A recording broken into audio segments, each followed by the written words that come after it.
Meet Chris Winblad, shop owner Thank you for calling Ludlow. and mechanic extraordinaire. Here it comes. It's a boy. With help from his team and shop cat Frank, they're souping up the bottom line and cashing in on classic cars. Here on Fast Forward Garage.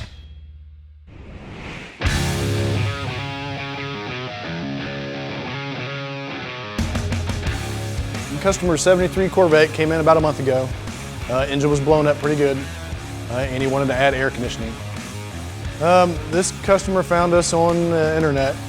Being a vintage air dealer, they're pretty good about putting your name in the area. You know, I've had a couple conversations with him, kind of hard of hearing, so you got to really scream at him. It sounds like I'm screaming, to be honest, when I talk to him.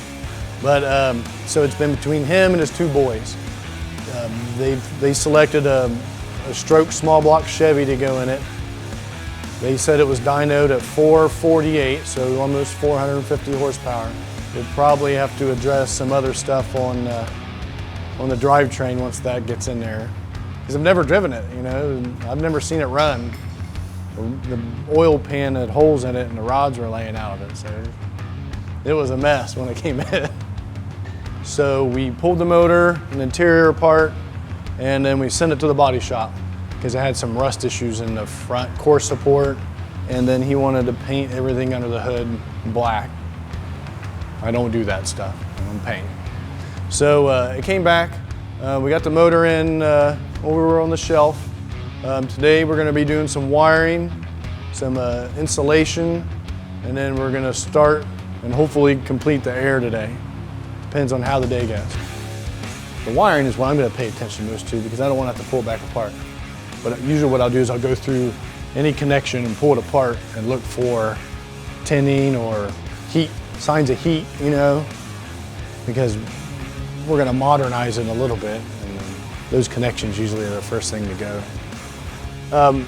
The original connectors for the blower, these are the connections that we pay attention to, something that draws a lot of current and creates heat. I'm going to put a footprint gas pedal in it though. Oh, really? What about a chain steering wheel? Yeah, the chain steering wheel, that's always a classic one.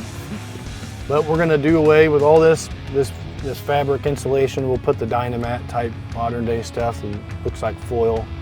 But that big void there is where the AC unit will go. And it'll all fit back behind the dash again nice. Yeah. I already did all the modifications on this piece here, so I just need to put it back together and put the column up in it. And then next week when we get it on the other side, we'll get up in the air and the engine will come in from the side and drop that dude in there. It's gonna be really nice. Just gonna take some time and be a lot of work. It's time to add firepower to the 73 Vette. I'm gonna raise her down and clear back here. But with a small block Chevy cause big headaches for the boys at Ludlow. Did you get it on there? Told you, get the f out of my way. Find out on the next episode of Fast Forward Garage.